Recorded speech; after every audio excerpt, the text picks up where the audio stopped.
Vou ficar até aqui em cima já hoje, porque se eu estiver aqui lendo, embaixo a luz não chega. Então, aqui nas minhas mãos está os boletos dos que jejuam, louvado seja Deus. Então, quem sabe você não jejuou nenhum dia e não me impediu, né, de fazer uma oração especial para você nessas madrugadas, nas minhas audiências com Deus. Então, se você ainda não me deu um nome, você tem só mais 2 dias, sábado e domingo, quando nós terminaremos a nossa programação. E eu queria poder apresentar você nessas madrugadas, não só essas 2 que restam, mas as demais quando eu sair daqui. Então pense nisso. Também tem 9.000 guerreiros que vão orar junto conosco, pelas pessoas que se dedicam um pouquinho mais para que o nome de Deus seja glorificado. Pois bem, a gente às vezes fica pensando, né? Somos tão ínfimos perto de um mundo tão vasto, de pessoas que são tão eminentes, que estão aí tentando aproveitar todos os canais da mídia. Então, para o mundo você pode ser uma pessoa muito simples, muito humilde, mas para uma pessoa muito simples, muito humilde, você é capaz de ser maior que o mundo. E quando nós entendemos que para algumas pessoas nós podemos fazer uma diferença importante, é que nossa vida começa a valer a pena. Então, se você olhar para você, você vai ficar desanimado. Se você olhar para os outros, você vai ficar decepcionado. Mas se você olhar para Jesus, você vai ficar encorajado. Então olha para Ele, só para Ele. Não olha para o tamanho do mundo, porque cabe na palma da mão dele. Não olha para o tamanho dos astros, porque os astros desse mundo apagam todos, eles acabam. Alguns tão rápido sobe, tão rápido desce, despenca. Até a própria profecia, Profetas e Reis 188, diz que muitas estrelas que nós admiramos pelo seu brilho, tornar-se-ão trevas. Então, maldito o homem que confia no homem, que espera no homem e que toma o homem como uma referência, né? Estou até derivando já Jeremias 17:5. Mas bendito o homem, como é feliz o homem que espera no Senhor, que confia no Senhor e que faz do Senhor o teu braço forte e esconderijo seguro, né? Como está em Isaías 30:18, Salmo 84:12, 56:3 e 91, verso 1. Pois bem, também nós entendemos que o tempo não é a nosso favor. O tempo passa rápido. Billy Graham morreu agora no começo desse ano, o maior evangelista do século. 99 anos tinha esse homem de Deus. Um repórter perguntou o que ele achou mais surpreendente em toda a carreira dele. E ele disse: ao menos se eu soubesse que o tempo passa tão rápido.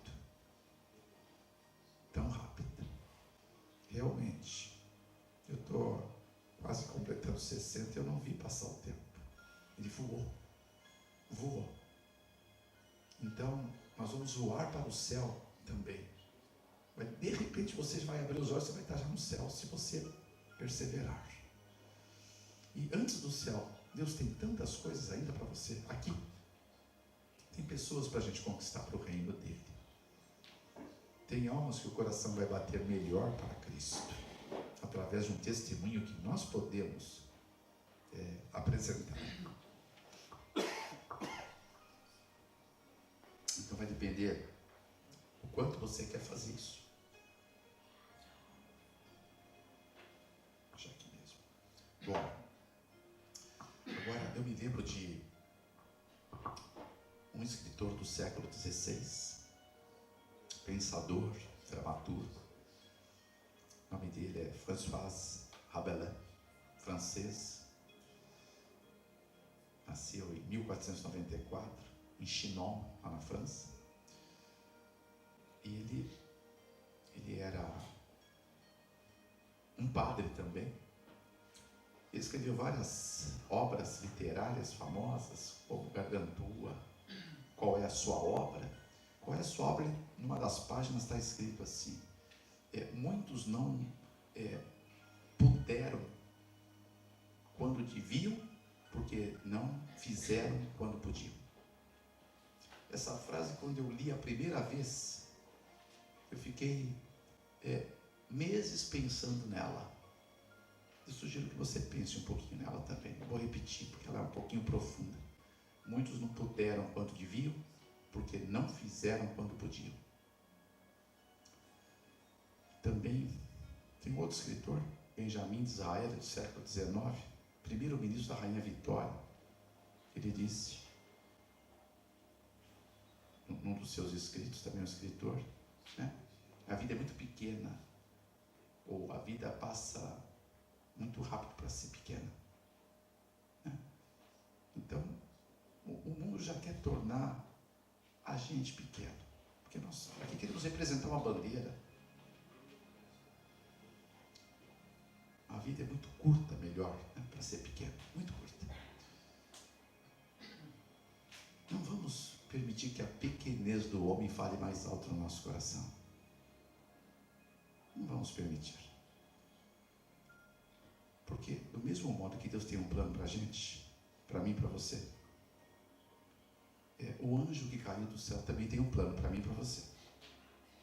Esse plano está até relatado na Bíblia, em 2 Coríntios 2, 10 e 11. Para que não seja enganado por Satanás, não ignoreis os seus ardis, está escrito lá. Os ardis desse anjo caído, os planos que ele tem para que desanime você com relação aos efetivos planos eternos de Jeová. O trabalho dele é desanimar você, desarmar você, desencorajar você, para que você relute em crer no que está escrito.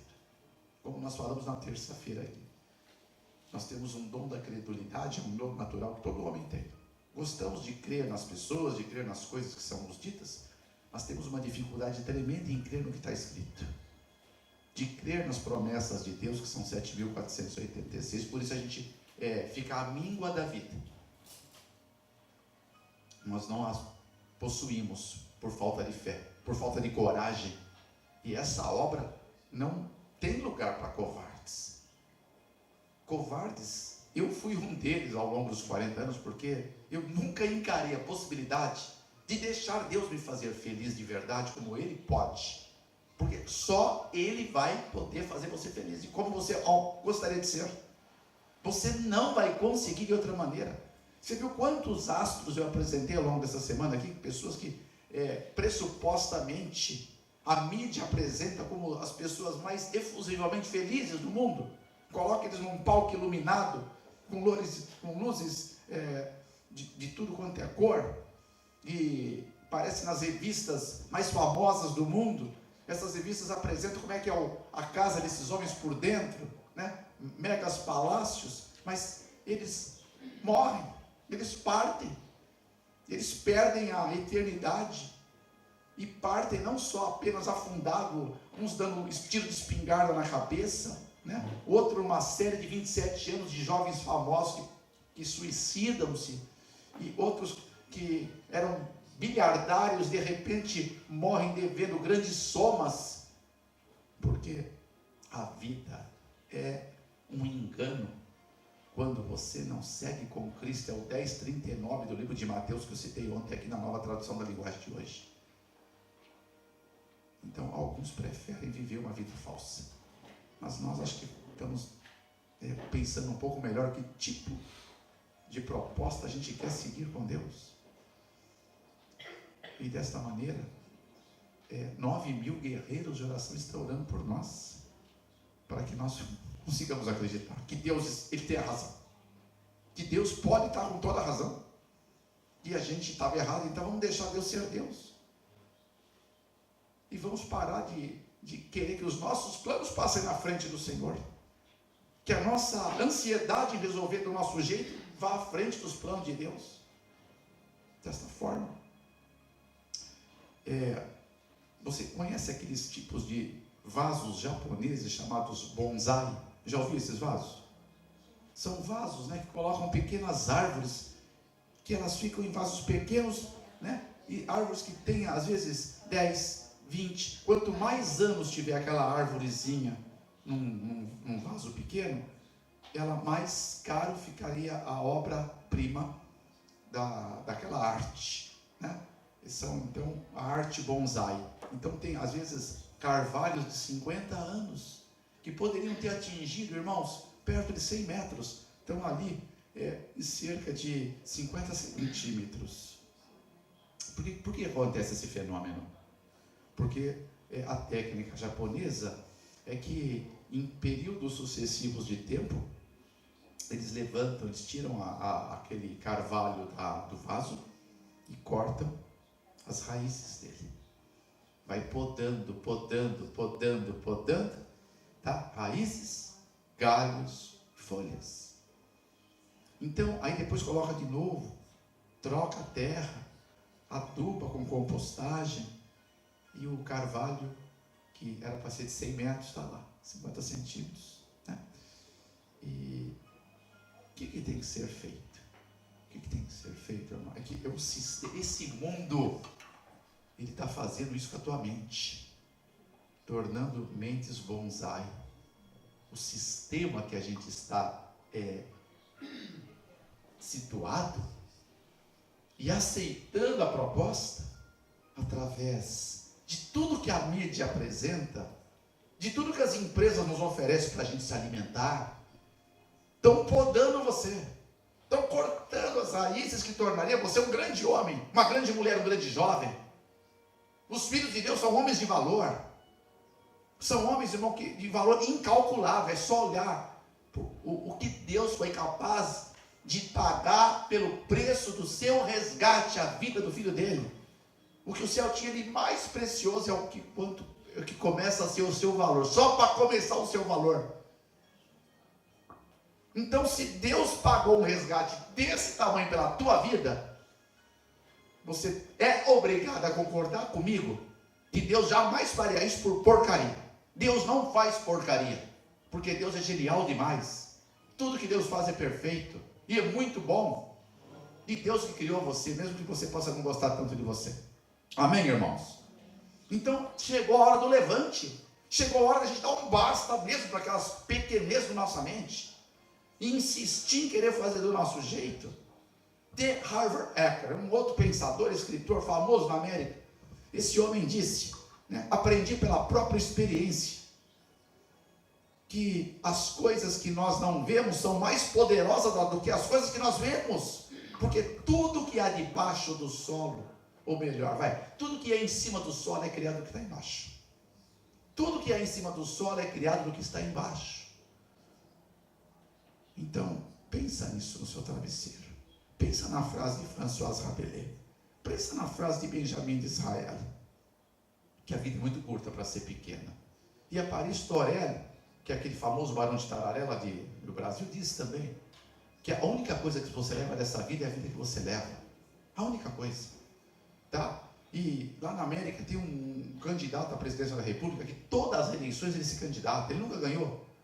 Tá? Ele chama-se Ralph Nader, ele é um partido independente. Então ele diz que o erro verdadeiro está na desistência. Nunca desista. Aquela frase de Churchill que eu falei ontem aqui, nunca desista. Insista no Senhor. Coragem. Pouco tempo falta e você tem muito pouco para mostrar ao mundo quem é o Deus Todo-Poderoso que você escolheu para servir. Ou que você escolheu um deusinho qualquer, como Elias disse lá em cima. Se o Senhor é Deus, segue a Deus. Se é Baal, segue a Baal. O povo não respondia nada. 18:21 de 1 Reis, mas nós aqui vamos responder. Mas responder não é com a boca, irmãos. Responder é com as ações do Deus que a gente quer servir. Então vamos fazer um levante para que isso aconteça de uma vez por todas. Porque custou muito caro o teu resgate, irmãos. E chegou a hora da gente mostrar para Deus que valeu a pena. Ele investiu tanto em nós, irmãos, que valeu a pena. Olha, mas é uma massa de pessoas, irmãos. Você sabe que ele morreu para o mundo inteiro, mas todos que o aceitassem poderiam ter franqueado a sua entrada no céu. Mas ele sempre diz categoricamente, como 22:14 de Mateus, ou 20:16, que muitos são chamados, mas poucos. Sempre a história foi poucos escolhidos. Sempre é poucos. E você é candidato a fazer parte desses poucos. E louvado seja Deus se você entender que em matéria de religião a maioria nunca teve razão, nunca. Desta forma, me lembro da história de um jantar que uns amigos fizeram, né? E tinha um advogado amigo meu, e eles falavam sobre amigos que começaram a frequentar a sua vida acadêmica no primeiro ano. E tinha a classe de uns amigos que decidiram ser médicos, lá na USP em São Paulo, outros advogados, na São Francisco também, que é da USP em São Paulo. Então, eles se reuniam periodicamente, porque eram amigos, cresceram juntos, estudaram juntos. Então, no final de semana, eles almoçavam, né? Mas, então, era um almoço já depois de alguns anos deles formados. E um dos médicos que tinham, era um amigo em comum, ele estava dizendo, eu me lembro você se lembra daquele professor de fisiologia que no segundo semestre do primeiro ano, o segundo semestre lá começa em agosto, né? Então o professor de fisiologia era um professor um pouco de estatura baixa, né? Ele era um professor da área de medicina da USP. Ele entrou, tinha 60 alunos aproximadamente, 62 alunos na classe. E os alunos tinham acabado, o primeiro dia depois das férias, estavam todo mundo conversando, se reencontrando. Então ele permitiu que uns 5 minutos eles pudessem conversar, até que apaziguasse os ânimos, já que eles viram que o professor entrou, tinha acendido a luz vermelha da entrada da sala, quer dizer, agora parem de conversar, prestem atenção. E ele sentou ali e estava esperando. Passou 10 minutos, ninguém parava de conversar, até aumentava ao som dele as conversas. Então ele levantou calmamente e ele disse, olha, eu gostaria de começar a dar aula para vocês, porque eu tenho apenas 50 minutos, né? Mas ninguém ouviu bem, porque estavam muito entrosados nas novidades. Então ele deu mais 5 minutos, estava em pé, já esperou em pé. Aí ele falou um pouco mais alto, ele falou, vocês, por favor, eu peço que todos se silenciem, porque eu quero falar uma vez só. Né? Aí eles nunca viram o professor levantando a voz. Então eles ficaram um pouco quietos. O que o senhor vai dizer? Professor dos mais calmos da universidade, da USP. Ele disse, em todas as áreas da vida, todas as áreas, nós temos menos de 5% de profissionais que fazem a diferença. Então nós temos na engenharia, menos de 5% dos engenheiros que se formam são aqueles que desejam verdadeiramente construir prédios que possam abrigar genuinamente e pontes que possam unir nações. Entre advogados, menos de 5% que realmente querem fazer diferença, praticando a justiça, favorecendo os povos e todos aqueles que contribuem. Menos de 5% dos professores são aqueles que gostam de dar aula, que amam a arte de lecionar. Menos de 5% dos médicos são aqueles que realmente querem ajudar com que o seu semelhante tenha uma vida com qualidade e possam ter saúde e recuperar sua condição de integridade para a sociedade. Menos de 5% dos alunos estão realmente na sala de aula, estão desejosos em aprender e prosperar com a arte do aprendizado. Eu não sei entre vocês quais são esse grupo que faz parte dos menos de 5%, mas eu quero dar aula para ele hoje. Então, irmãos, depois daquele instante, houve um silêncio sepulcral naquela sala de aula. Ninguém mais fez um pio sequer. E o professor usou os 35 minutos que ele tinha ainda. Aí, nesse almoço dos amigos, depois de anos terem passado, esse advogado falava para o médico que verdadeiramente aquele professor fazia parte Menos de 5% de professores que faziam diferença onde eles pudessem estar. Eu quero dizer para você hoje que, para mim, você faz parte desse menos de 5% de cristãos que querem atingir todas as promessas que Deus tem reservado para você. Querem compreender o que significa o sacrifício daquele homem do Calvário. E querem tomar posse dele para fazer uma diferença brutal na sua vida. Porque não foi fácil para Cristo o que ele passou. Em curtas palavras, né, você há de convir comigo que quando Jesus entrou no Getsemane, Deus me deu a honra de já estar naquele Getsemane. Já estive lá várias vezes. Naquele Getsemane você via aquelas oliveiras totalmente entortadas pelo tempo, né? Elas, segundo os seus historiadores ali, elas equidistam mais de 2000 anos. Então elas estão ali desde o tempo de Jesus. Eu pus a mão em algumas delas, eu falei, será que Jesus se apoiou numa dessas aqui, naqueles momentos tão nevrálgicos da sua vida? Elas estão lá ainda, né? Eu peguei, irmãos, Jerusalém é um lugar lá em Israel que fica numa montanha. Você tem que subir para ir para Jerusalém. Por isso que todo mundo fala, vamos subir para Jerusalém, vamos subir para a festa da Páscoa. Porque lá que era feita a festa anual da Páscoa. Então é uma montanha cuja estrada é cheia de pinheiros no caminho, né?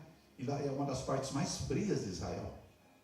Então eu peguei temperaturas de 6 graus negativo, tá? Então ali faz muito frio à noite. Jesus entrou numa noite ali, foi numa das suas últimas noites. A última noite que ele estava livre. Naquela noite, e ao entrar naquele lugar, o seu coração estava angustiado até a morte. 26, 36 do livro de Mateus. Tinha uma profunda dor sobre ele. Ele era homem como eu e você, de carne e osso. Ele tinha língua, ele tinha um pulmão para respirar, um corpo para se cansar. Quem sabe como eu tossindo, ele também tossia, né? Ele tinha possivelmente as unhas sujas, porque ele era um trabalhador. Ele tinha calos no pé, porque ele não parava de andar.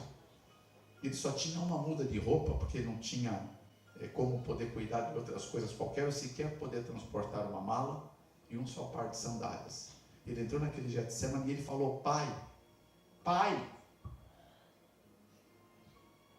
se possível, afasta de mim esse cálice. Mas todavia não seja feito como eu quero, mas seja feita a tua vontade, Senhor. 26, 39 de Mateus, ou 22, 42 de Lucas.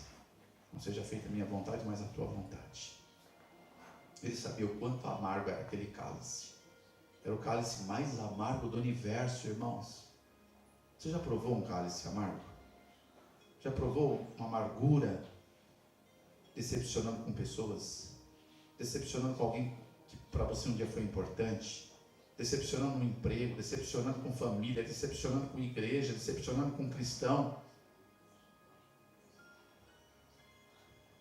Mas nenhum cálice, somar todos os nossos aqui, ou do mundo inteiro, nenhum foi tão amargo quanto o de Jesus. Então ele fez a primeira oração. O Pai não respondeu nada. Depois ele tornou a repetir a primeira oração outra vez no 26, 42 do livro de Mateus. O Pai não responde nada novamente. E pela terceira vez, no verso 44 de Mateus 26, ele repete as mesmas palavras, sem resposta. Você será que é uma daquelas pessoas que já fez uma oração a Deus, depois repetiu, e Deus não respondeu nada? Deus sabe o que significa o silêncio. Esse silêncio que você tem ouvido, às vezes, significa só uma coisa: que nós precisamos, muitas vezes, ouvir Deus melhor, é no silêncio, em que Ele pode se manifestar de forma inexprimível, porque Ele ia fazer isso, não naquele momento. Porque naquele momento, segundo Vida de Jesus, página 79, é um livro que você deve ler, amigo internauta. Seja bem-vindo aqui na Igreja da Colônia. e na Alemanha. Esse livro diz que no céu há música, há louvor, continuamente. Mas nesses instantes em que Jesus estava com o corpo tombado no chão gélido do Getsemane, e Deus não podia responder por algum motivo, os anjos não cantavam. O silêncio era sepulcral também no céu. Os anjos se ofereciam: Pai, deixa eu ir lá ajudá-lo, deixa eu ir lá, vou tomar o lugar dele. Como homem, ele não está resistindo. Deus não respondia nada. Nenhum anjo pode fazer nada se Deus não permitir. Nada.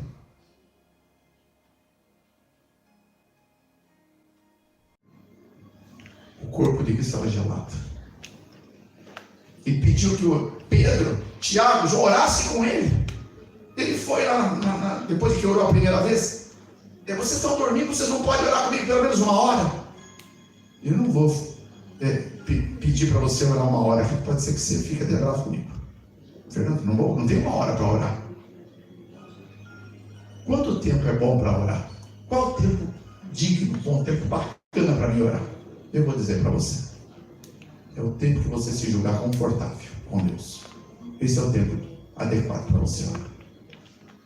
Maomé, aquele profeta islâmico, ele fez uma espécie de um poema, está lá no Alcorão. Ele disse assim que há 3 tipos de orações. O primeiro tipo de oração é aquele que a oração é proferida pelos lábios. O segundo tipo de oração é aquele que a alma se esforça para se colocar nos seus pensamentos no céu.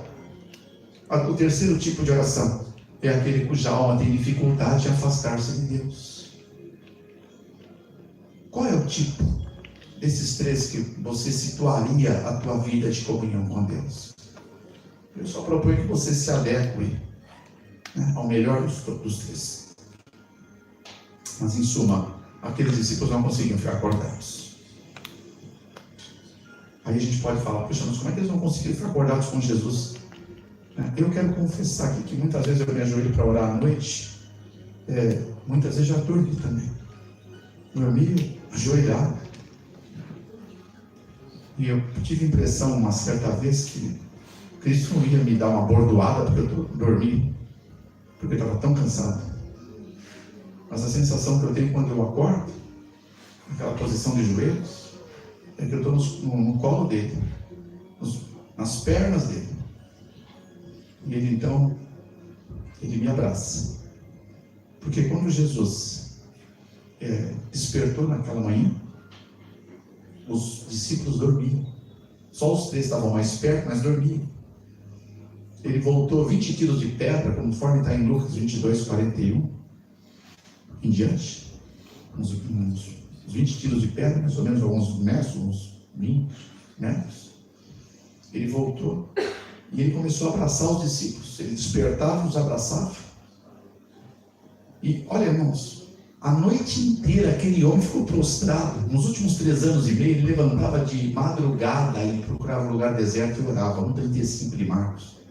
Houve a noite inteira que ele passou prostrado em oração. 6:12 do livro de Lucas, 14:23 do livro de Mateus. A vida de Cristo é uma vida de oração. Jacó, para ter o seu caráter mudado, ele lutou uma noite inteira com Deus. Nós oramos poucas horas e queremos ver vidas transformadas, familiares da gente convertidos. Poucas horas, poucos minutos. Eu não preciso ser profeta, eu sabia que a gente ora muito pouco, começando por mim. Eu decidi, eu vou orar mais. Eu decidi no meu coração. A minha vida de oração tem que ser diferente.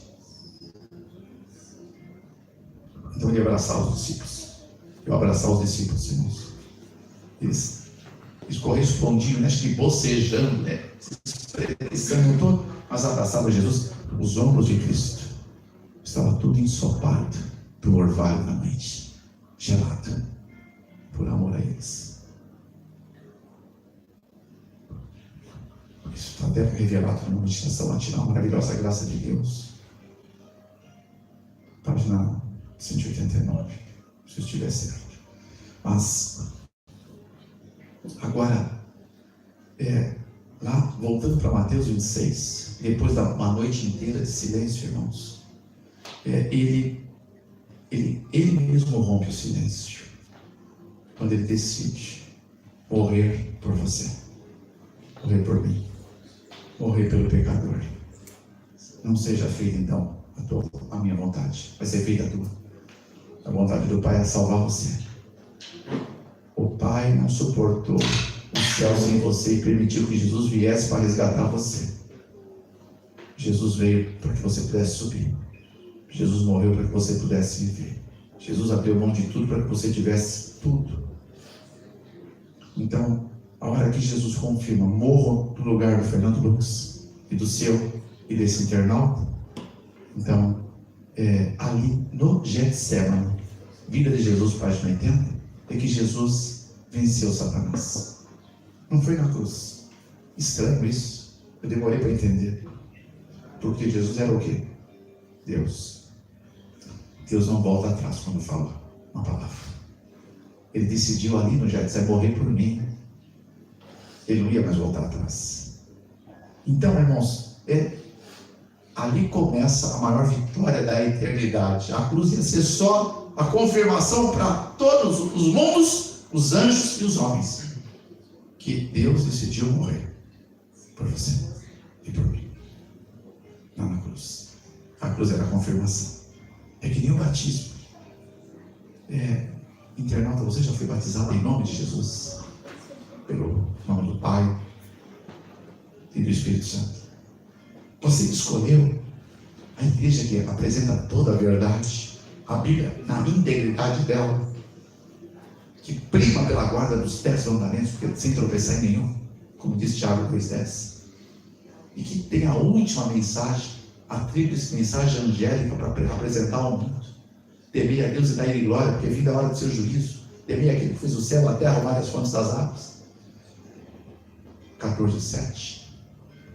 Se não, pense melhor, porque o tempo é contra você, o tempo é contra mim, o tempo é contra nós. Agora, Jesus, ali, uma vez decidido, ele começaria a maior maratona da vida de um homem, porque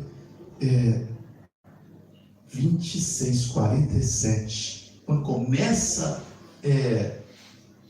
aquele momento de confirmação para o universo que ele morreria, ainda era noite. E naquela noite veio um bando de marginais religiosos com espadas e porretes para prender o Salvador. E esses homens, ao chegarem no horto lá no Getsemane, né, desempenhando suas espadas, eles tinham que esperar um sinal de Judas. Judas estava na frente deles. E Judas, segundo disse Jesus em João 13:27, Judas estava possuído por Satanás. O próprio Satanás agora estava ocupando o coração de Judas. Irmãos, aqui tem uma lição muito grande. Muitas vezes a gente acha que pessoas endemoniadas são aquelas pessoas que tombam no chão, que agonizam, né? Mas olha, segundo a Bíblia, nenhum encontro de Deus com os demônios, algum demônio resistiu à pessoa de Cristo. Todos tombaram, se prostraram e adoraram. Eles anteciparam o que está escrito em 2:10 e 2:11 do livro de Filipenses, que todo joelho que há no céu, na terra e debaixo da terra, ao nome de Cristo há de se curvar, e toda boca há de confessar que Jesus é o Filho de Deus, para a glória de Deus o Pai. Se você crê, diga aleluia o nome do Filho de Deus. Dá para dizer aleluia a todos, irmãos? Aleluia. Amém. Às vezes vocês me assustam, se você não consegue dizer aleluia a Jesus, tem que pensar que eu estou falando aqui. Aleluia significa louvado seja o nome dele, o nome de Deus, tá bom? É só isso. Está lá nos Salmos e está lá no livro de Apocalipse, nos hinos que a gente canta aqui, né? Como o hino 14, jubilosos te adoramos, aleluia, aleluia. Então, é uma palavra hebraica, aleluia.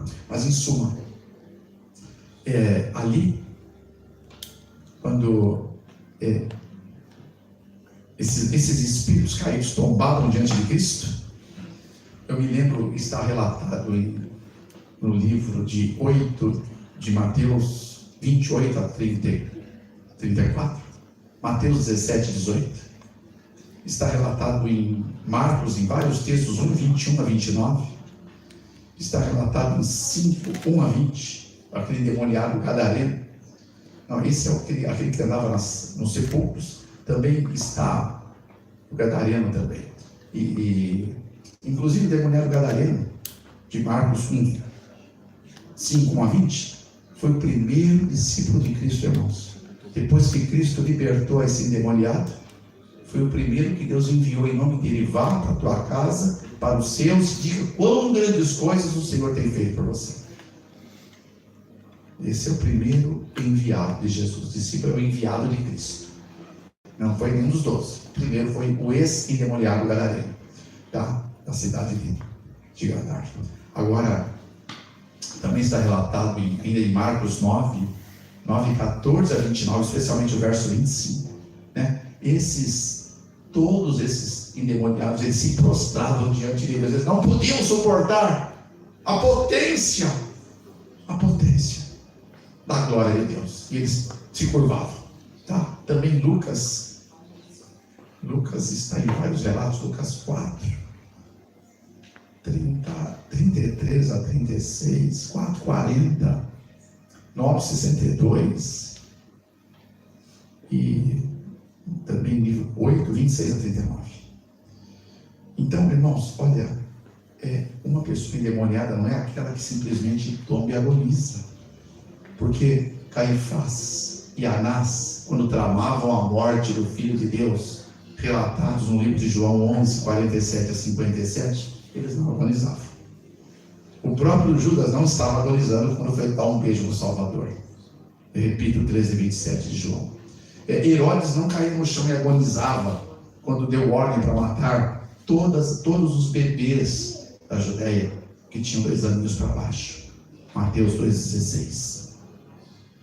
Então, irmãos, os verdadeiros demônios, os poderosos demônios, eles não caem tombando ao chão.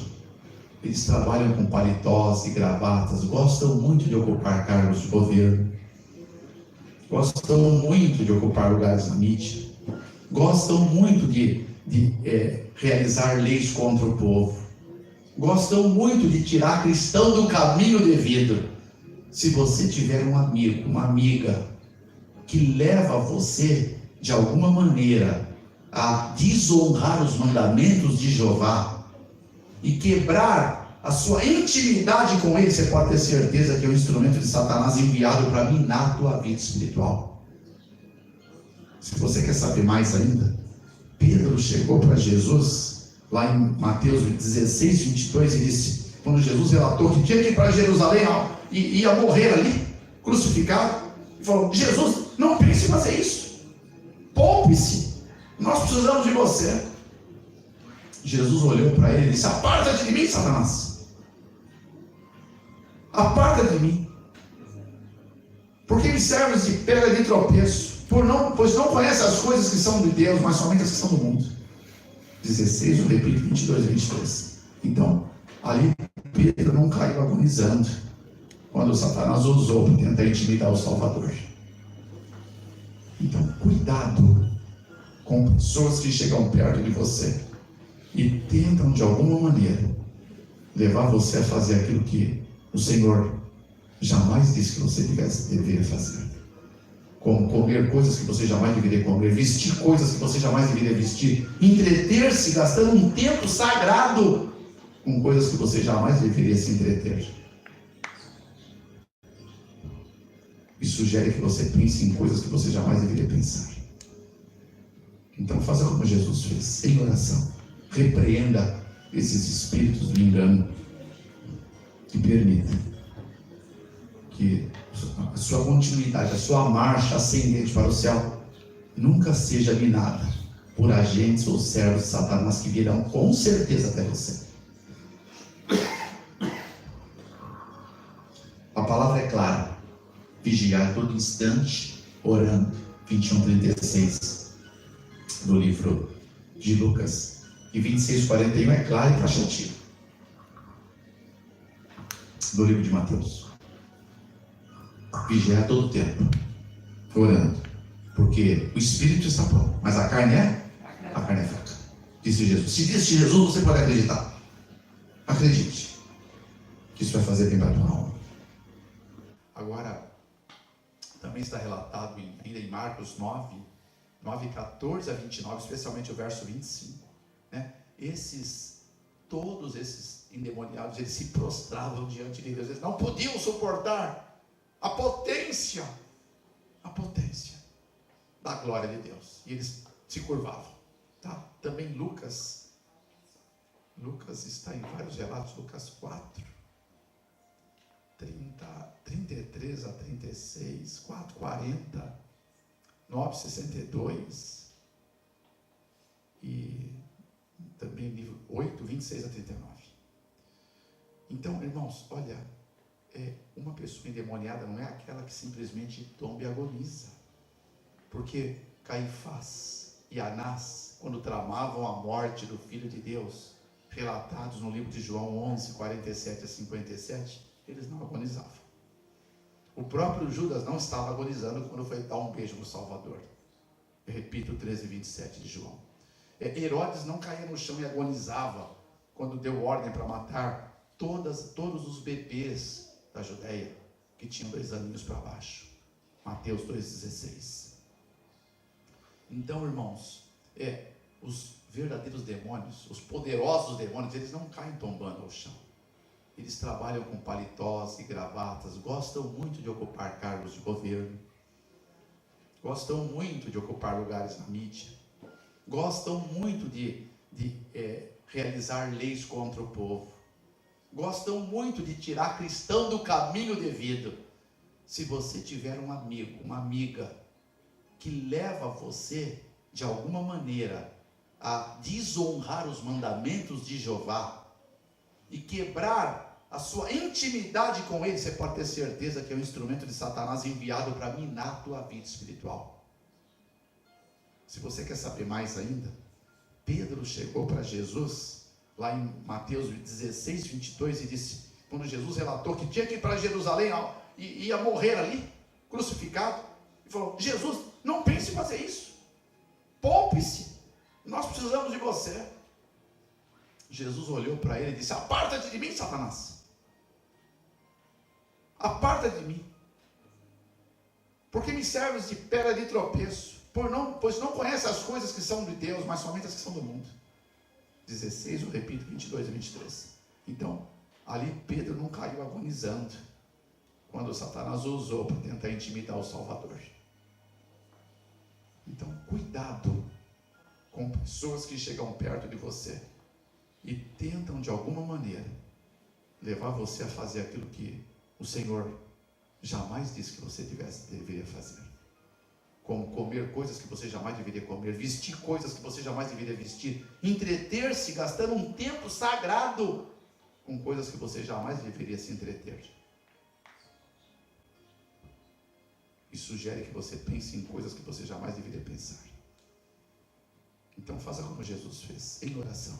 Repreenda esses espíritos do engano e permita que a sua continuidade, a sua marcha ascendente para o céu nunca seja minada por agentes ou servos de Satanás que virão com certeza até você.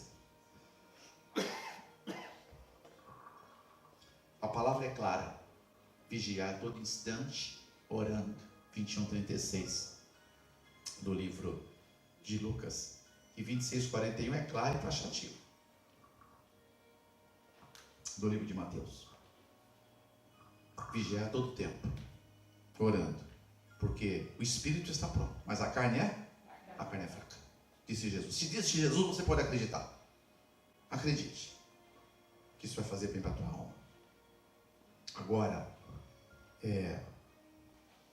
Jesus ali, imagine a cena, irmãos, cercado de uma multidão de pessoas, recebe um beijo de um discípulo, alguém que comeu com ele, que dormiu perto dele, que ouvia os lábios dele ensinando as coisas mais maravilhosas. Era Deus ensinando o homem, para tornar aqueles homens os mais valorosos, para que eles tornassem outros homens mais valorosos, e outros mais ainda valorosos.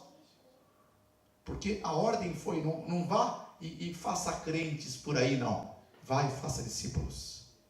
Discípulos. Ser um membro de igreja, irmãos, é uma coisa maravilhosa. Quando você entra para a igreja de Deus, você faz parte do corpo de Cristo. Cristo é o cabeça, você é o corpo. E no corpo tem braços, pernas, né?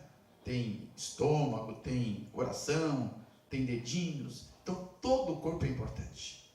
Então você entra, você faz parte do membro do corpo de Cristo. Mas ao entrar, você é preparado por Deus, pelo Espírito de Deus, para ser um discípulo. Então, membro é só uma coisa transitória, é só para você entender o que você tem que fazer. Porque aqui é um centro de treinamento para discípulos, não para membros continuamente. Porque a diferença do membro para o discípulo, ela é notória. O membro, irmãos, ele entra na escola, então, desculpa a expressão, ele vê o irmão quebrando a cara, desculpa, ele não faz nada, ele não sabe o que fazer. Não é porque ele não quer fazer, ele não sabe. Mas o discípulo não. Ele dá pedaços de si se for necessário, para ajudar aquele irmão a se levantar. Esse é o discípulo. O discípulo normalmente ele é um guerreiro de oração. Por isso eu proponho para você, fala no seu coração que você, pai, eu quero ser um guerreiro de oração. Eu quero ser. Não há nada que o diabo tema mais do que um guerreiro de oração. Ele teme e treme só da ideia de você, hoje aqui, dizer para Deus, eu quero a unção para ser um guerreiro de oração. Diga isso, internauta. Diga firme no teu coração, eu quero ser Jeová, castelo forte, um guerreiro de oração. Um homem segundo o coração de Deus. Amém, irmãos? Amém. Diga glória a Deus quem crê. Glória a Deus. Agora, o guerreiro de oração não é aquele que nunca se cansa, irmãos. Não é aquele que nunca se cansa, mas mesmo cansado ele continua lutando. Mesmo cansado ele continua marchando. Mesmo cansado ele nunca desiste. Porque Joe Powell diz que o único erro verdadeiro é aquele que você não aprende nada. Nada. Agora, Jesus estava naquele embrulho de homens armados com tochas na mão. No meio daquela noite das mais escuras que houve em Jerusalém. E recebeu o beijo de Judas. Você já foi beijado por alguém que traiu você? Alguém que você amou tanto, mas que feriu você depois? Jesus sabe o que é receber um beijo da traição. Jesus sabe o quanto isso dói. Sabe por quê? Para poder se compadecer de você. Porque ser traído não é algo agradável para ninguém. Acho que essa foi a maior traição que o homem sofreu na vida. De um amigo. Traído por um amigo. Que ia dar a sua vida por ele. Traído por um amigo que ele tinha acabado de lavar os pés dele. E enxugado. E tratava ele com beijos e abraços. E tinha um céu para oferecer para ele. E ia colocar ele no trono dele. Porque aquele que vencer, sentar-se-á comigo no meu trono, assim como eu venci e sentei no meu Pai no seu trono. 3:21 do livro de Apocalipse. Mas ele preferiu tentar antecipar o trono. Ele queria sentar rápido, não no dia que Deus teria pré-marcado.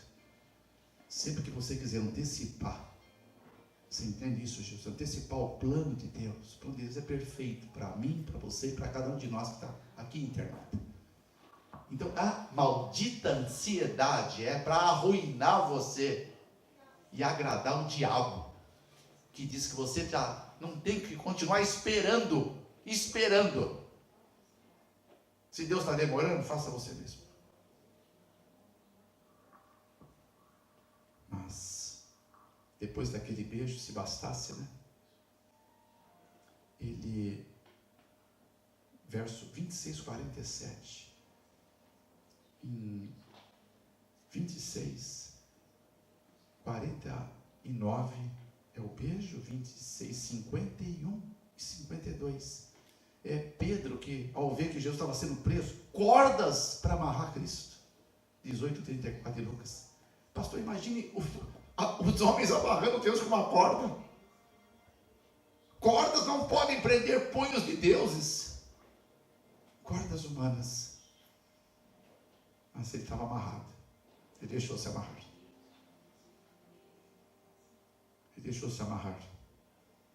Porque há uma corda que nós podemos usar também. É a corda da oração. A pessoa que vive em oração, há uma corda como se fosse um fio dourado que une você a Deus continuamente. Ela é inquebrável. A corda da oração. Como eu disse aqui ontem, um homem e uma mulher, um jovem armado de oração, eles são invencíveis. Porque estão armados da mesma potência de Deus. Então agora com as mãos amarradas, Pedro pega a espada da sua bainha e corta a orelha de um dos servos lá, de Caifás, Malco, né? Aí Jesus, né, com as mãos amarradas, fala: Pedro, mete a sua espada na bainha e pega a orelha. Só Deus podia fazer isso, cola na orelha, coloca lá encaracolado, como se nunca tivesse sido cortado. E na hora que Pedro diz que era para meter a espada na bainha, falou: então não é para lutar. Então significa que Jesus está sendo preso, ele deixou ser amarrado, deixou ser preso. E vão acabar com ele, vão acabar comigo, vão acabar com todos nós. O que os discípulos fizeram? Fugiram. Você já contou com seus melhores amigos, as pessoas que você mais confiou, de repente, na hora mais importante, eles desapareceram? Sobrou ninguém? Não ficou um. Alguns falam: João ficou não, foi todos embora. 26, 56 do livro de Mateus, 14, 50 de Marcos, para cumprir a profecia de 63, 9 de Isaías. Sozinho ele pisou no lagar, nenhum dos povos achava-se com ele, nenhum ficou. João foi o primeiro a vir depois. Agora, onde estava Pedro, que estava toda aquela coragem, né? Pedro seguia ele de longe. 26, 58. Será que entre nós aqui, e você, internauta? Será você que está há algum tempo na sua vida seguindo Jesus de longe? Às vezes você está nos primeiros bancos da igreja, mas de longe você ouve um discurso e fala: vou fazer aquilo, vou mudar aquilo outro. Quer Deus mais perto? Deus está tão perto de você quanto você deseja que Ele esteja. Na vida, é um ditado popular que diz que todo mundo tem o que merece. Isso é relativamente proporcional com o que você quer que Deus faça. Porque todo o poder, 28, 18 do livro de Mateus, todo o poder me foi entregue nos céus e na terra. Todo o poder está à sua disposição. Todo o poder para você aprender a amar de verdade, a comungar de verdade, a orar de verdade. Você é um homem de oração. Você é uma mulher de oração. Porque, irmãos, as nossas orações têm que ter poder para fazer tremer reinos, falanges e potestades. Diga aleluia se você crê, irmão. Agora, Pedro seguia de longe. Imagina a cena, bem longe. Mas ia vendo o que estava acontecendo com Cristo. E 19:13 de 1 Reis, quando Deus disse para Elias: que queres aqui? De novo, eu quero aproveitar o meu amigo internauta. Eu posso dizer: o que você quer nesse canal? O que você está ligado nesse canal ainda? Aqui nós estamos numa igreja, aqui na Alemanha. Aqui nós estamos considerando os últimos momentos da história de Cristo. Acho que Cristo estava ali pensando no coração dele, porque ele sabia onde estavam os 12 discípulos. Ele sabia a distância que cada um estava. Cada um estava pensando naquele instante, mas não só os 12. Ele sabia que todo mundo ali estava pensando e ia fazer. Ele sabe exatamente o que você está pensando agora. Ele sabe exatamente das suas limitações. Ele sabe exatamente daquilo que você está relutando para aceitar, e você sabe que teria já que ter aceitado isso na sua vida. Então a proposta é a fala de Deus, né? O que fazes aqui?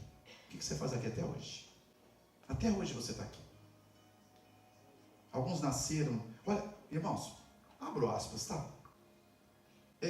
estar na igreja nunca será a garantia que você está diante de Deus, porque há um público, irmã Conceição, há um público que o diabo ele não se importa que fique na igreja. Deixa na igreja. Deixa na igreja. Muitas pessoas nascem na igreja, são apresentadas na igreja, é batizado na igreja, casa na igreja, tem filhos na igreja, apresenta os filhos na igreja, depois casa os filhos na igreja, depois morre na igreja, o velório é feito na igreja, depois, quando acorda, está do lado do diabo. Na segunda ressurreição, viveu o tempo inteiro na igreja, mas nunca viveu diante de Deus. O diabo não tem interesse em tirar alguns da igreja. Deixa na igreja. Não estão fazendo diferença. Não estão arruinando os planos demoníacos. Não fazem avançar o reino de Deus. Não contribuem para que o inferno caia em derrocada. Amaldiçoam as trevas, mas não são capazes de acender uma velhinha. Uma velhinha. E tem mais. Sabe que existe a ordem dos beneditinos. Benedito de Nursa. A ordem famosa dos beneditinos. Tem regras para entrar nessa ordem até hoje, nos seus mosteiros. Foi uma das mais famosas ordens. Então o monge para entrar tinha que assinar quase que um contrato. E dentro dessa ordem tem as leis. A mais famosa é a 34. E lá consta que um beneditino de raiz, de coragem, ele pode fazer tudo, mas nunca resmungar. Resmungar vem do latim de murmurar.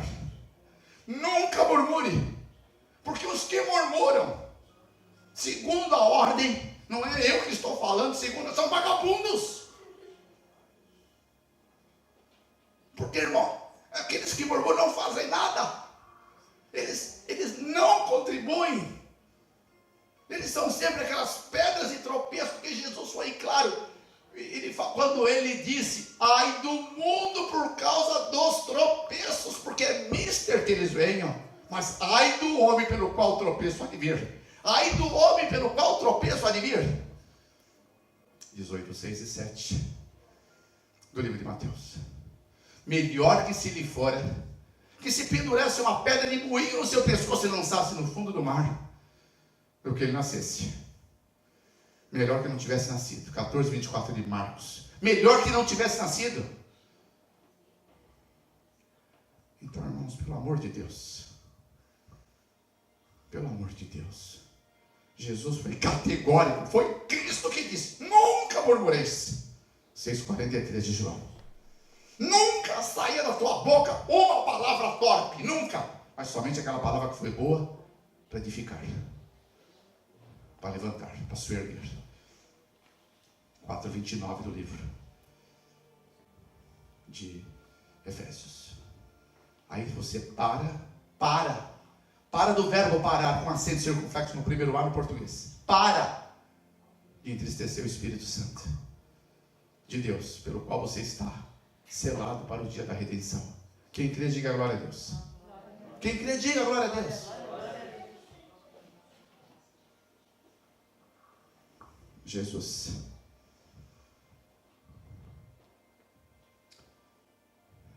não tinha ninguém perto dele. No pior momento da vida dele, como homem, absolutamente só.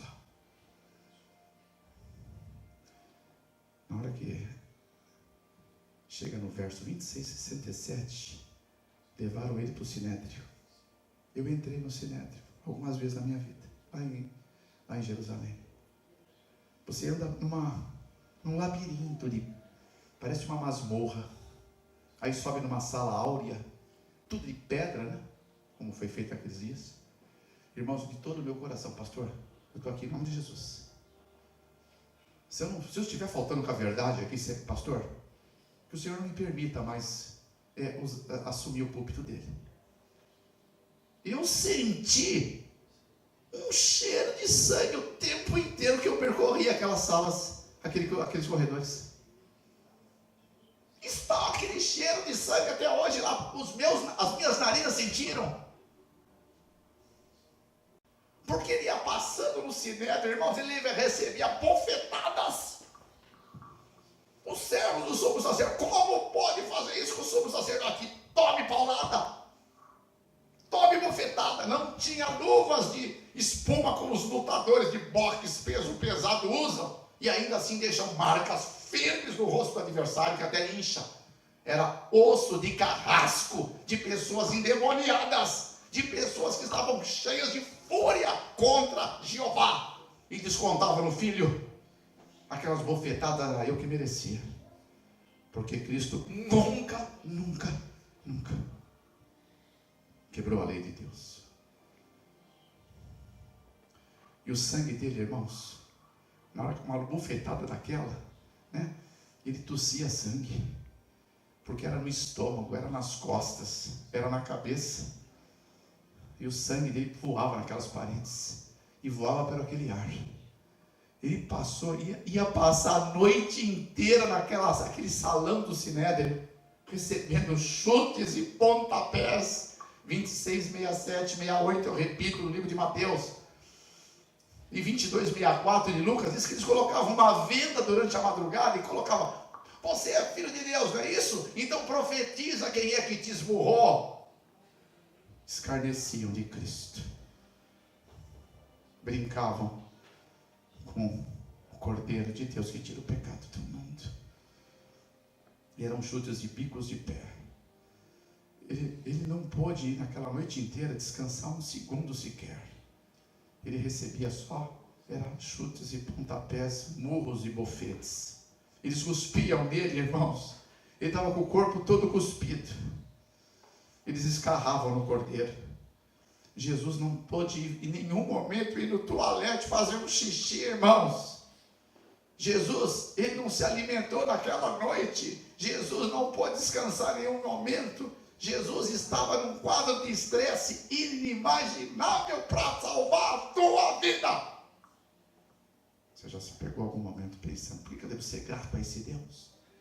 Por que eu devo ser grato?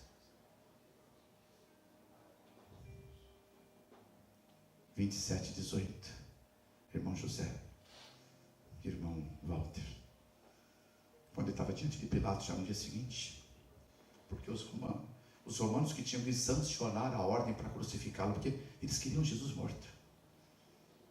Morte àquele homem. Por que os sacerdotes queriam a morte do homem que veio para curar as pessoas? Um leproso se prostrava aos pés de Cristo, como Mateus 8, 1 a 4. Jesus tocava nele sem se contaminar.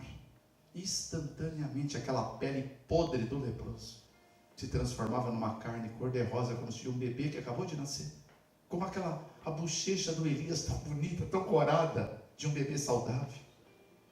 Assim era cada leproso que se prostrava diante do Salvador. Quantos cegos que chegavam a ele e passavam a enxergar.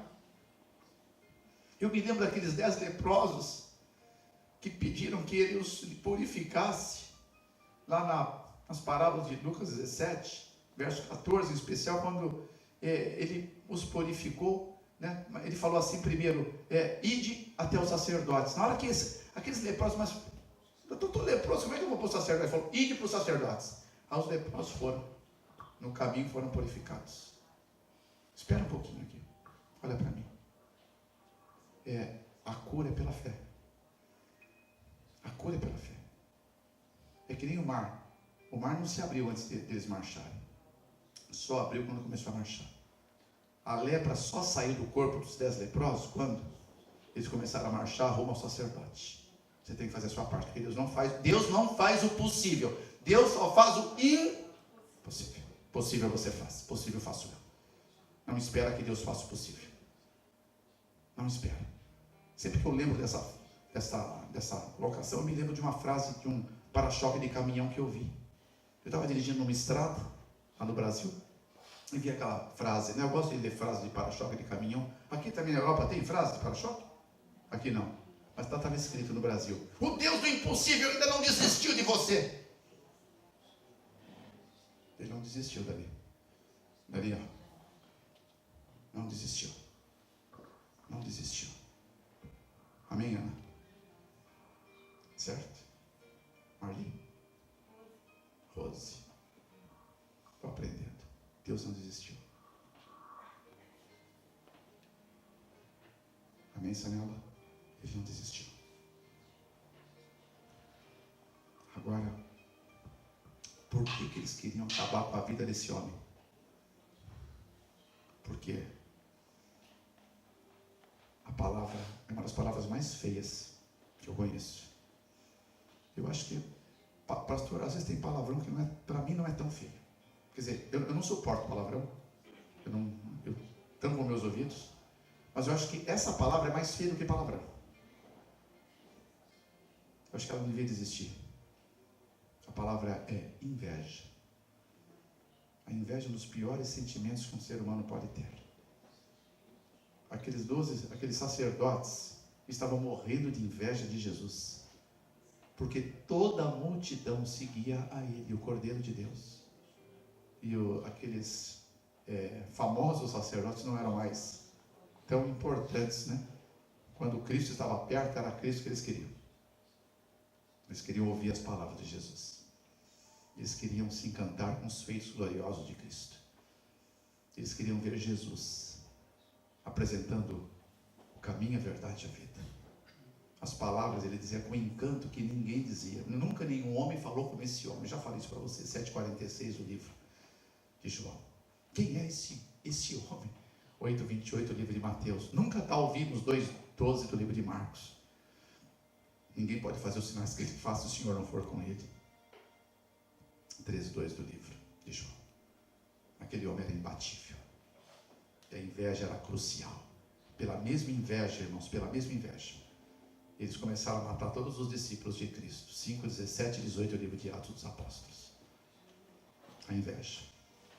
Aí a mulher de Pilatos, eu estou falando de 27 e 18 de Mateus, mas 27 e 19, a mulher de Pilatos falou, mas que teve um sonho, falou para Pilatos, não se intrometa na vida desse justo. Ela chamou ele de justo, porque nessa noite muito sofri por causa dele. Não se intrometa, sai fora disso, desse embrolho que você pode se meter. Pilatos já tinha percebido que era inveja. Pilatos mesmo que isso é por causa de inveja.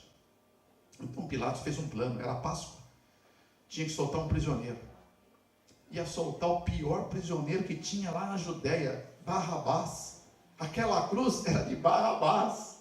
Então, na hora que o povo soubesse que Barrabás podia ser solto, Barrabás era um sanguinário, homicida, ladrão. Pilatos pensou, ninguém vai querer Barrabás nas ruas, como aqueles políticos do Brasil que ninguém quer ver nas ruas, né? Mas tem gente que ainda não percebe que lugar de pessoas que roubam o povo é atrás das grades, não é?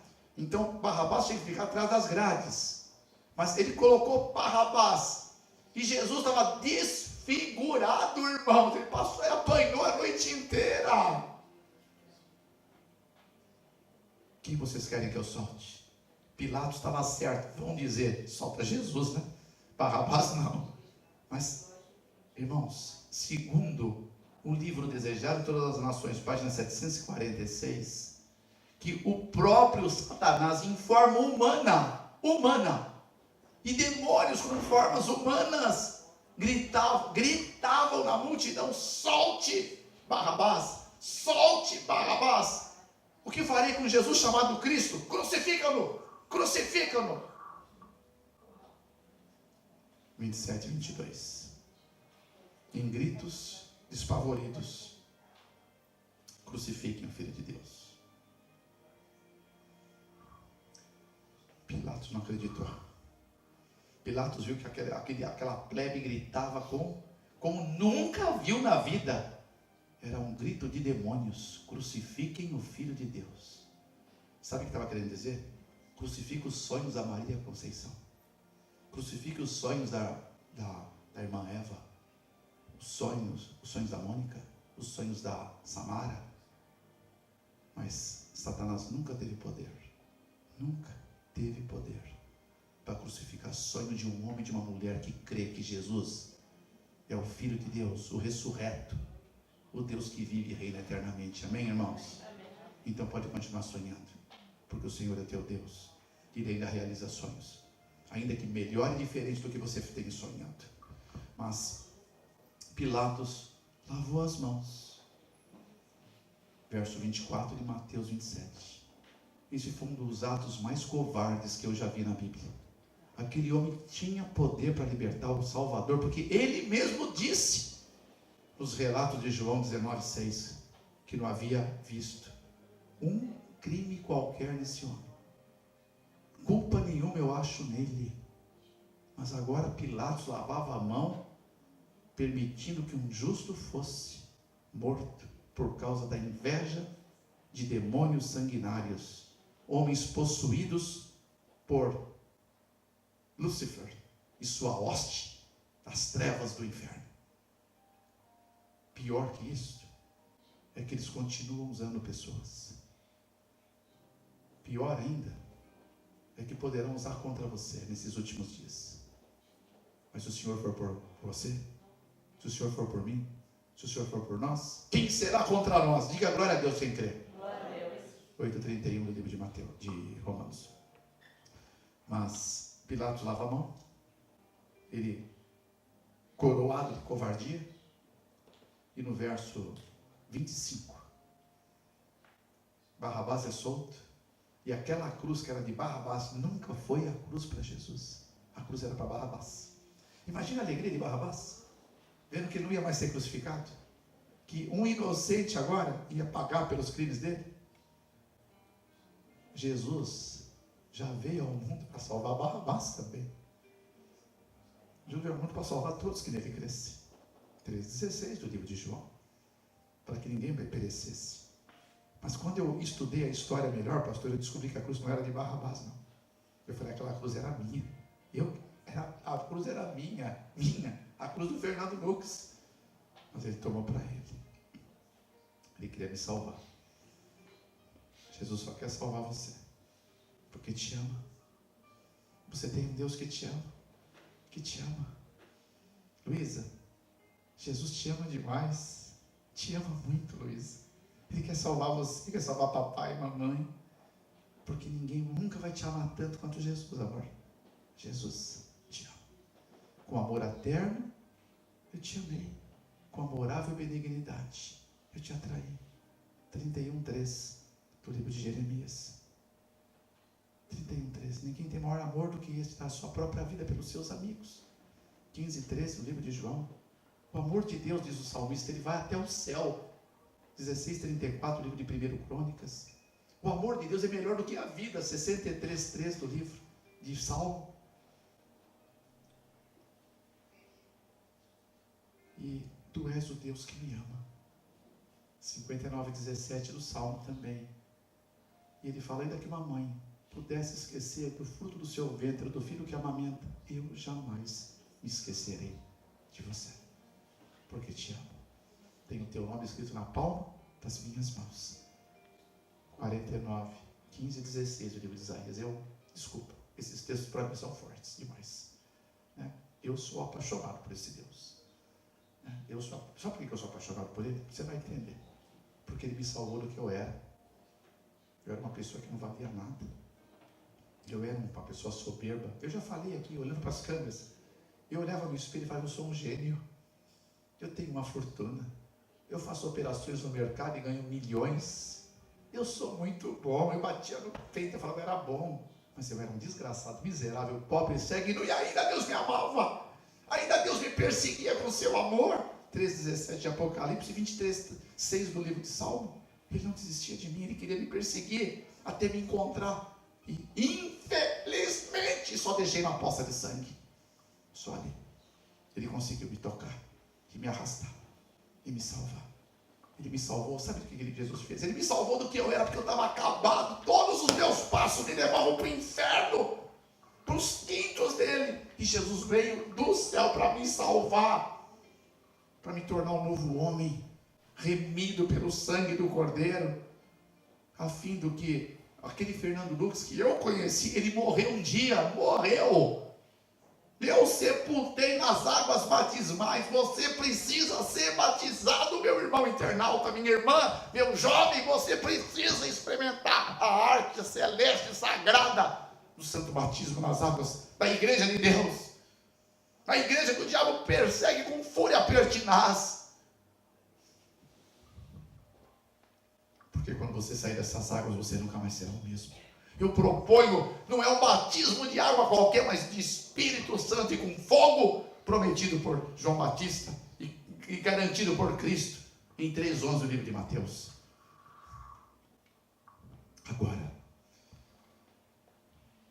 a partir desse dia que eu morri, eu decidi, a despeito do que pensaria minha família, meus amigos, meus parentes, meus colegas, que eu iria morrer para os meus hábitos, morrer para os meus sentimentos pessoais, morrer para os meus vícios. Houve um dia que eu falei: Senhor, me livra dos meus vícios. Sabe o que Deus me respondeu?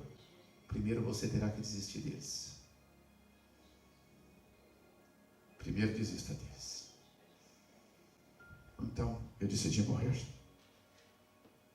E a partir de então, eu comecei a estudar a Bíblia para descobrir o que o Senhor esperava de mim. Jesus me salvou do que eu era. Eu não valia nada, irmão José, nada. Sem Cristo, um homem não vale nada. Sem Jesus você está perdido, arruinado, acabado. Sem Cristo você não tem valor nenhum. Todo o valor que você tem é o quanto você tem de Cristo no seu coração. Agora, aí eu comecei a estudar a Bíblia para entender o que Ele esperava de mim. E eu entendi a essência dos meus estudos. Eu centralizaria em Gálatas 1:10. Gálatas 1:10 diz: acaso busco eu louvor de homens ou aprovação de Deus? Ou estou agradando a homens? E Paulo diz: se estivesse agradando a homens, não seria servo de Cristo. Dura esse discurso, pastor. Quem que eu estou agradando? Deus ou homens? Homens ou Deus? Porque ele disse, na continuidade: porque eu faço-vos saber, irmãos, que o evangelho que vos tenho anunciado não recebi de homens, mas pelas revelações do Senhor Jesus Cristo. Versos 11 e 12. Esse é o evangelho. E se alguém decidir fazer a vontade dele, saberá, descobrirá. Se minha doutrina vem de Deus, eu falo por mim mesmo. 7:17, o livro de João, na Nova Versão Internacional. E aquele que Deus enviou fala só as coisas de Deus, porque Deus não dá o Espírito sob medida. 3:34, o livro de Mateus. João, melhor. Vamos pegar o João. Agora, quando você percebe que Jesus estava recebendo a sua sentença, Barrabás agora preparava, supervisionava a coroa de espinho. Aquela coroa, ele nunca mereceria ter vestido ela. Aquela coroa era para mim. Eu fui um transgressor da lei. Eu preferi riquezas a considerar a vida do Cordeiro, porque nunca ninguém me falou da vida do Cordeiro. Eu achei que o Cordeiro vivia independente de mim, mas não. Cristo não vive independente de você. Cristo decidiu viver para você, para servir você, para morrer por você, para cuidar de você se você deixar, para preparar você, para iluminar você, para enxugar cada lágrima sua. 21:4 de Apocalipse e 56:8 do livro de Salmos. Cada lágrima derramada está contada no odre do Senhor, no seu livro. Cada lágrima que a senhora derramou, irmã Conceição, está contada no livro de Deus. Cada cabelo que a irmã Eva tem na cabeça, está contado no livro de Deus. Cada passo que você deu hoje, Mônica, está contado no livro de Deus até ao longo da tua vida inteira. Sabe o que significa isso, Samara? Marli? Que ele está dizendo assim: eu amo tanto você, que tudo que diz respeito a você me interessa. Tudo. 10:30 de Mateus. Tudo me interessa. Amém, Tatiana? Amém, Fernanda? Amém, Sanela? É o Mickey que está... Não, acho que não é o Mickey, não. Quem que é que está aí? É o Nicola. Tá, não dá para ver o rosto daqui. Mas Jesus foi dado para os soldados romanos das 40 chicotadas dele. 40 chicotadas era para a profecia ser realizada, irmãos. Só por isso que ele tinha que levar as 40 chicotadas. Eu já falei aqui que uma chicotada só já eu morreria. Porque eu vi lá o rigor da maldade dos romanos. Né? Para se cumprir o Salmo 129, verso 3. Que os agricultores araram as suas costas e largos sulcos nelas se perfizeram. Então cada chicotada rasgava as costas do Salvador, por causa daquele chumaço de anzóis que tinham na ponta do chicote. Vinham rasgando e a carne moída era tornada no ar. 40 chicotadas. Ele estava na poça de sangue dele já, tombado, ele já não conseguia ficar em pé. Mas ele foi levantado. Ele foi levantado, irmãos, no verso 28. Tiraram a roupa do Salvador. Não havia nada mais tão envergonhoso para um homem judeu ficar desnudado na frente do povo. Isso era decadência. Era só para os piores criminosos, para tornar no cume da vergonha. Imagine Deus sem roupa. Aí colocaram uma capa vermelha sobre ele. E no verso 29, a coroa de espinho. Aí os soldados que eram escarnecedores, estavam possuídos por demônios, se prostravam diante dele e falavam, né, que ave, rei dos judeus. Ave César, né? Agora estavam escarnecendo. Jesus estava tonto. Jesus já não tinha força. Ele não reagia, ele não olhava, ele não recebia adoração, porque eles queriam brincar com Cristo. Como ele não recebia, ele não aceitava a afronta, ele não aceitou a brincadeira. Irmãos, me perdoa. Me perdoa. Para mim, o púlpito são os lugares mais sagrados que há. Eu acho que se Jesus viesse hoje, ele não ia purificar o templo, ele ia purificar os púlpitos. Porque sermões, eles não são entretenimento, mas sermões são mantimento para preparar a igreja com substância sólida para vencer a arte de guerra contra o inferno. Do jeito que as igrejas estão pregando por aí afora, irmãos, usando o nome de Cristo, prostituindo o evangelho do reino.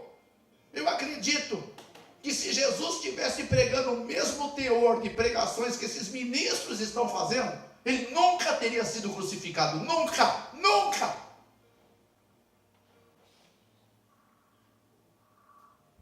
Agora, do contrário, Charles Spurgeon diz: acenda uma fogueira no púlpito, a palavra de Deus, e os bancos vão pegar fogo. Vão pegar fogo. Sermãozinhos fazem, cristãozinhos.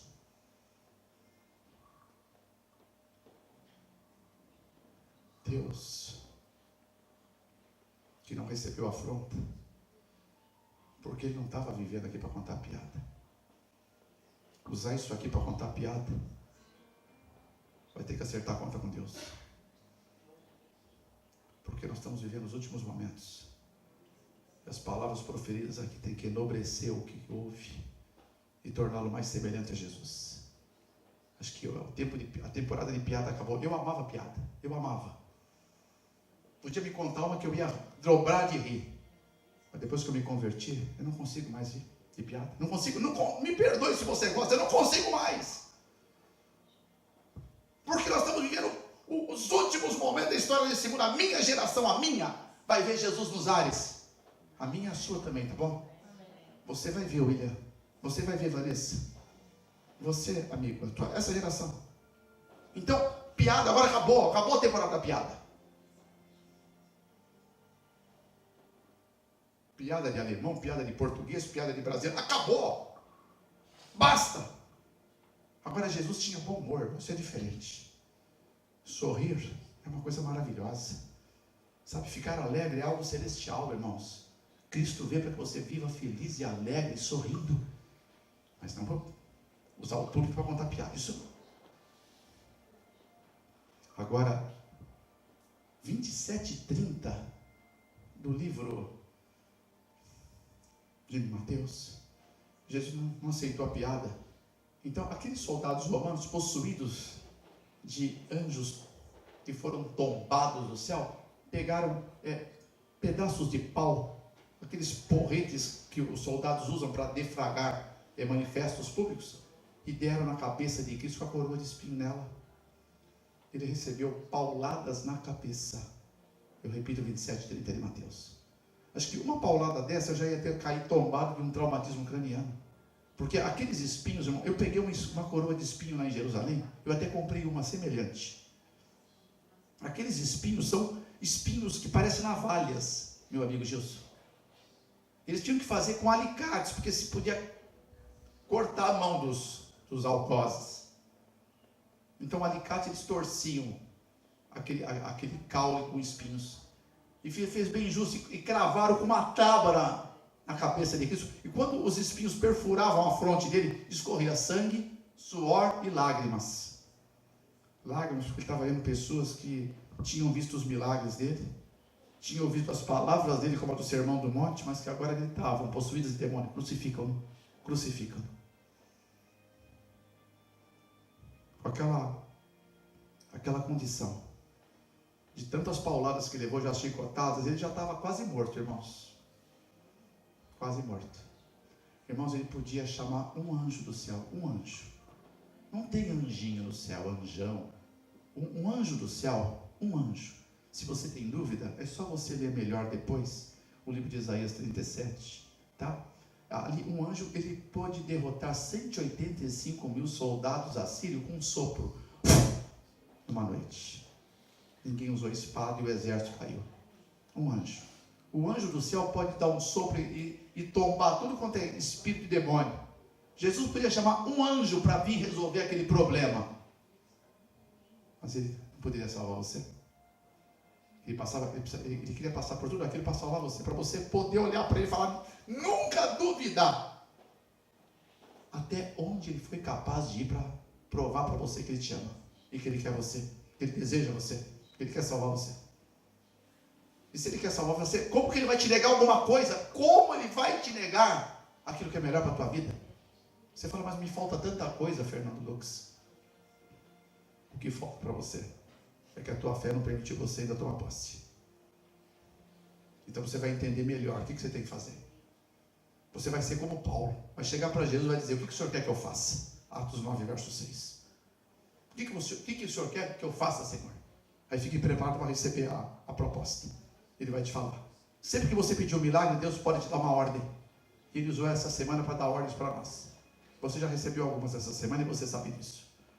Então, você tem duas opções. Ou você aceita, segue o conselho de 15 e 14 de João, vós sereis meus amigos se fizer o que eu vos mando. Ou então você seca-se a erva, cai-se a flor, né? Ou melhor, né? Secou-se o verão, acabou-se o verão, secou-se a erva, e nós não estamos salvos. 8:20 de Jeremias.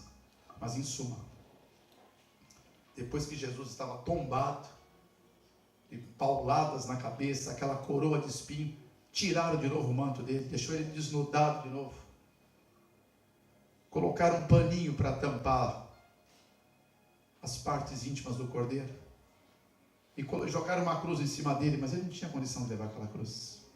Ele estava já arruinado fisicamente.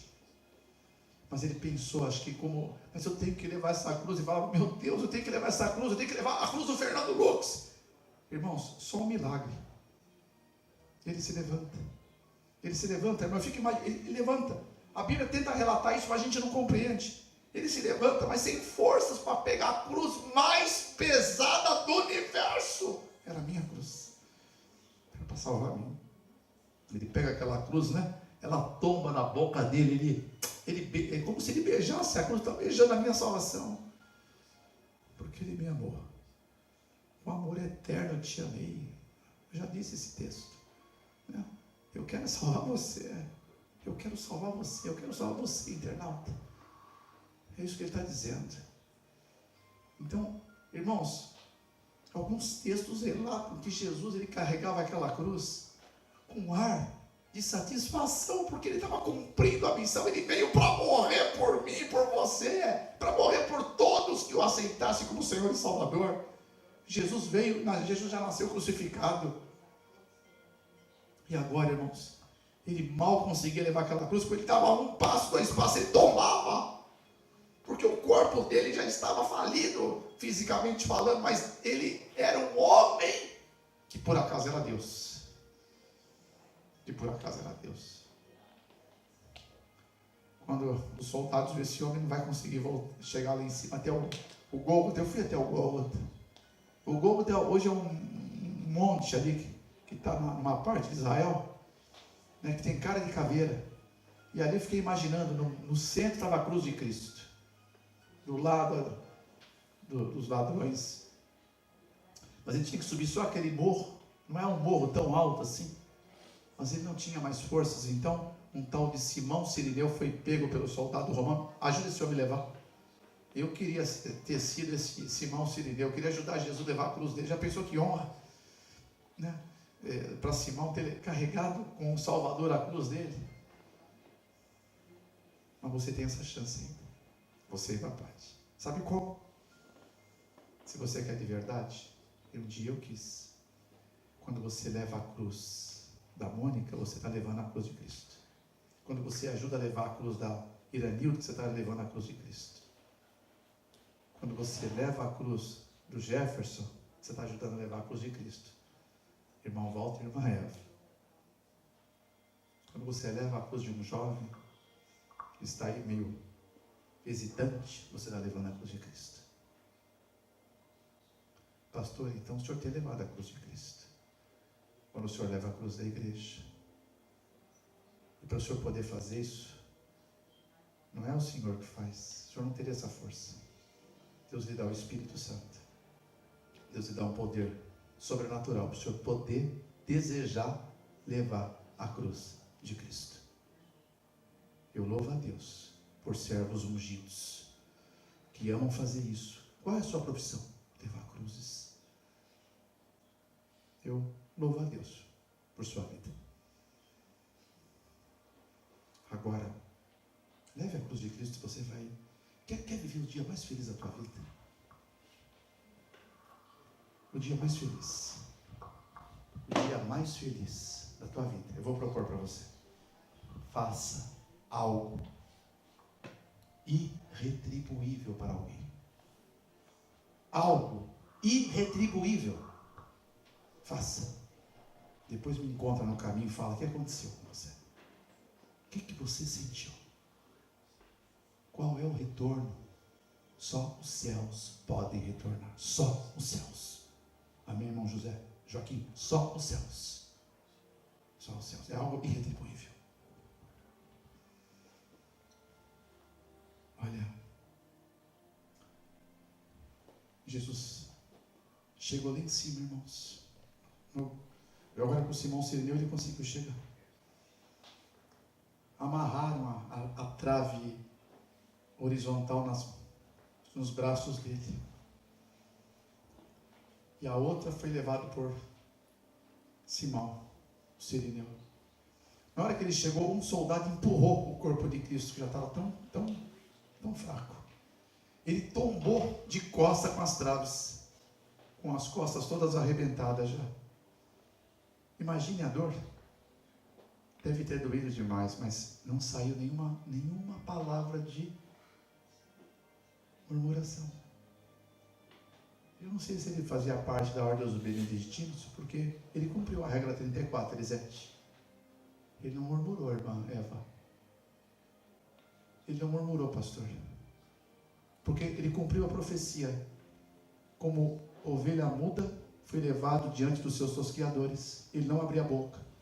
E como cordeiro diante dos seus algozes, ele não abriu a boca. Porque ele sabia que estava morrendo por você. Como é que ele podia reclamar se ele aceitou? Ele não podia reclamar. Ele estava cumprindo a maior missão que um homem, ele era homem. Deus ali se fez homem, que nem eu e você, a mesma carne. os mesmos músculos, o mesmo sangue. Mas por acaso ele era Deus. Me perdoem os nossos irmãos testemunhas de Jeová, eu os amo. Eu posso dizer que eu os amo muito. Tenho na minha família testemunhas de Jeová. Mas eu não posso concordar quando vocês dizem que Jesus não é Deus. Eu não posso, porque a Bíblia diz que ele é Deus. Miqueias 5:2 diz que ele era desde os tempos eternos. Isaías 9, verso 6 diz que ele é o Deus maravilhoso, maravilhoso conselheiro, Deus forte, Pai da eternidade, Príncipe da paz, o menino que vos nasceu, o filho que se vos deu. 7:14 também do livro de Isaías. E 1:21 e 23 do livro de Mateus. E o próprio Deus disse: ó Deus, o teu trono prevaleça para sempre. Cetro de equidade é o cetro do teu reino. Hebreus 1, verso 8. E a própria palavra de Deus diz que no princípio era a palavra, e a palavra era Deus, e a palavra estava com Deus, e a palavra se fez carne e habitou entre nós, e nós vimos a glória de Deus, o unigênito Filho de Deus, único na sua espécie, cheio de graças e verdade. 1:14 de João, 1:18 de João, 5:20 de 1 João, 2:13 do livro Tito, e 9, verso 5 do livro de Romanos, e 4, verso 8, que ele é o Todo-Poderoso no livro de Apocalipse, e 17:14, Jesus é Deus, é o Todo-Poderoso do Apocalipse. Então, com respeito e amor, reveja esse conceito, porque quem morreu por mim, quem morreu por você, não foi uma criatura, como os nossos irmãos assim pensam, mas quem morreu por mim, quem morreu por você, segundo a Bíblia, foi Deus. Amém, Gilson? Quem morreu por você, Elisete, quem morreu por você, Irânio, quem morreu por você, Daniel, foi Deus. Amém? Amém. Diga amém ao Filho de Deus, quem crê. Diga aleluia ao Filho em nome de Jesus. Agora, Jesus estava ali, depois que derrubaram ele na cruz, um carrasco chegou perto dele e se prostrou. Mas não era para adorá-lo não, irmãos. Não era para adorá-lo. Se prostrou ali para colocar um cravo, enfincar não é na palma da mão. Segundo um livro que eu li, Jim Bishop, é um historiador norte-americano que estudou, escreveu um monte de livros, é um doutor na morte de Cristo. Aqui que deve ter sido a perfuração no punho, porque na mão rasgaria, não suportaria o peso do homem. Então tem um orifício aqui que é ligado pelo túnel carpal, tá? Então ele apalpa o punho, encontra o orifício e decepa a primeira marretada. O cravo era quadrado. O cravo era aproximadamente 22 centímetros a 24, e ele não tinha tratamento antiferrugem, então era cheio de lascas de ferrugem. Então chegou 2 carrascos, um segurou o punho e o outro abriu a mão para ficar mais evidente o orifício, e desceu a primeira marretada, e deu 2, deu 3, deu 4. Jesus não abriu a boca, escorreu sangue para tudo quanto é lado. Era o sangue que ele derramava para salvar você, porque o salário do pecado é a morte. A morte significa sangue escorrido. Sem derramamento de sangue não há remissão de pecados. 9:22 do livro de Hebreus. Tinha que derramar o sangue. Depois foi repetido no outro lado. 2 carrascos cravam o punho de Deus. Na perna era aproximadamente 34 centímetros. Eu vi os cravos com os meus olhos. Até trouxe uns cravos similares para minha casa quando eu viajei na primeira vez. Eu tenho na minha casa coroa e tenho os cravos quadrados e enferrujados, tal qual era naqueles dias. Então os romanos descobriram que quando colocavam a perna direita sobre a esquerda, não mantinha esticada, tinha que levantar com uma tábua. Então ele ficaria meio dobrado. Você já ouviu no jornal que o fulano foi morto porque foi crucificado com cravos na mão? Cravos na mão não matam de um dia para o outro. Pode matar de tétano, mas vai levar muitos dias. Jesus não morreu pelos cravos. Jesus morreu asfixiado, sem ar. Porque quando Jesus queria respirar, na hora que o cravo penetrou aqui, a dor é incalculável. Porque rompeu o túnel carpal e o nervo midiático. Esse nervo, ele é altamente sensível. Então o braço ficou bobo. Se soltasse o braço, estava bobo, já não tinha mais, foi rompido o túnel carpal e esse nervo. Então não tinha mais força nenhuma. Então para ele respirar tinha que usar as pernas. Ele tinha que fazer esse movimento. Quando ele queria encher o peito de ar, ele esticava o pé para levantar o corpo para poder respirar. E de repente ele baixava. Enquanto ele suportava as dores de 34 centímetros de cravo nos pés, do direito sobre o esquerdo, ele conseguia gesticular para respirar. Ele vivia. Depois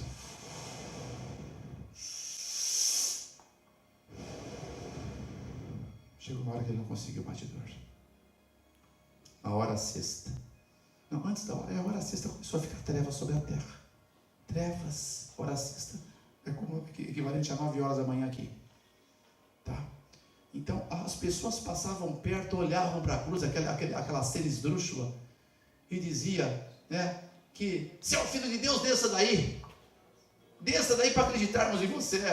Blasfemavam do Cordeiro, meneavam a cabeça. Versos 39 a 41 de Mateus 27. No verso 42 é algo para mim que eu não posso esquecer. Quando alguém disse, salvou os outros e não pôde salvar a si mesmo. Para um pouquinho. Stop. Jesus tinha poder para descer daquela cruz? Porque falavam, desça da cruz e creremos nele. Ele tinha poder? Sim ou não? Sim. Ele podia salvar a si mesmo? Sim ou não? Sim. Irmãos, por incrível que pareça, Jesus na cruz, como homem, ele tinha que tomar uma decisão. Ou ele salvava ele, ou salvava quem? A você. Ele não podia salvar os dois ao mesmo tempo. Ele e você, não. Ou era você, ou era ele. Quem que ele escolheu salvar, irmãos? Fala com poder. Quem ele escolheu salvar? Eu. Parabéns, irmãos. Eu gostei do eu. Eu posso dizer mesmo, ele decidiu salvar? Eu. Decidiu salvar você, internauta. Você. É incrível essa analogia. As trevas começaram a ficar densas da hora sexta em diante. Tão densas que você podia palpar a treva. Mas de repente um trovão vinha do céu. Era 9 da manhã, não tinha eclipse, não tinha nenhum efeito. Alguns romanos diziam, será que esse homem era o Filho de Deus? Porque olha que treva é essa às 9 da manhã? Que treva é essa? Um relâmpago vinha e o corpo do Salvador era iluminado pelo relâmpago. As horas iam passando. Em um instante, Jesus não percebia a presença de Deus, o Pai. Ele disse, eu vivo pelo Pai. 8h50 de João. E ele não podia mais perceber a presença do Pai. Ele não suportou. O que ele fez? Ele soltou o primeiro brado dele. E o único. Eli, Eli, lema sabachthani. Deus meu, por que me desamparaste? Onde estava Deus, irmãos, nesse momento? Alguém se lembra? Pastor, deixa eles pensarem. Onde estava Deus? Desejaram todas as nações, página 753, fala onde estava Deus. Aos pés da cruz. Por isso as trevas, para ninguém ver Deus ali. Porque se alguém olhasse para Deus ali, a glória de Deus fulminaria todo mundo. Só sobraria Jesus na cruz. Então as trevas foi para Deus poder estar pertinho. Sabe por quê? Para cumprir a profecia. De 1:18 do livro de Ruth. Cumprindo as palavras de 31:8 do livro de Deuteronômio. Nunca vos deixarei. Nunca vos desampararei. Vocês vão para suas casas, cada um. Mas eu vou ficar só. Vocês vão me deixar só. Disse Jesus para os discípulos. Mas eu nunca estou só. Porque o Pai sempre está comigo.